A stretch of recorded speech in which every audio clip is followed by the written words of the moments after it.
այսօր Երևանյան Պողոսյան Պարապետյան ձեր բացման խոսքում նշեցիք, որ Հայաստանը պարտով է ապրում, քիչ առաջ էլ արտաքին պարտքի վերաբերյալ հարցը չէր, բայց այսպես հպանցիկ անդրադարձաք եւ թույլ տվեք մեջբերեմ երեք հրապարակված ֆինանսների նախարարության զեկույցը, որ նախորդ տարեվերջին Հայաստանի պետական պարտքը կազմել է 14.5 միլիարդ դոլար,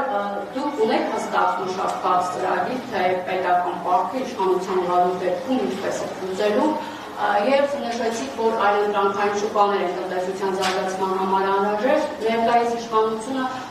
շուկաների դիվերսիֆիկացման քաղաքականություն է վարում, նշելով, որ այս կերպ նաեւ փորձում է Հայաստանի տնտեսության ռուսական կախվածությունը նվազեցնել, դուք արդյոք փորձելու եք այլընտրանքային շուկաներ ներգրավել, նաեւ Ռուսաստանի հետ կախվածությունը տնտեսական նվազեցնել։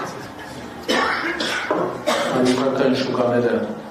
ինչ որ երկրի դեմ չեն, այլընտրանքային շուկաները կողասի զարգացման, տնտեսական զարգացման համար։ Այո, մեր երկրի տնտեսական զարգացման համար մենք այլընտրանքային շուկաներ հաստատ դիտարկելու ենք։ Եվ դա մեր իրավունքն է։ Զարգացնելու ենք ավելի շատ, քան զարգացրել է այս կառավարությունը, անգամ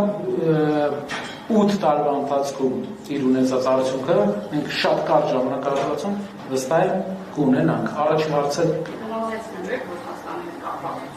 կախվածության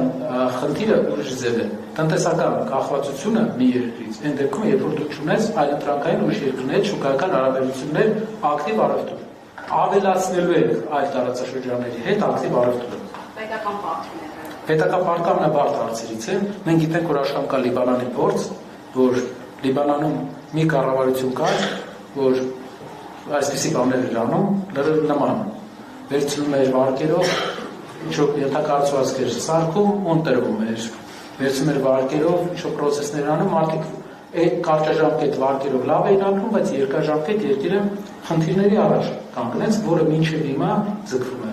Մի լավ բան կա, որ ֆինանսների նախարարությունը արել է, որը պետք է նշել։ Մեր պետական բանկը ինչ-որ մասով դրամային է։ Այսինքն մենք չունենք նշանակալի մասով, մենք չունենք արտարժութային ռիսկ, ինչպես ուներ Լիբանանը։ Ֆինանսների նախարարությունը Հայաստանի պրոֆեսիոնալ աշխատող կառույցներից մեկն է,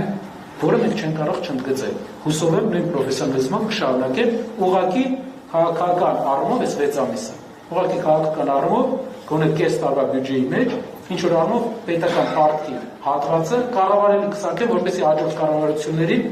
չթողեն ավելի վատ դիրք։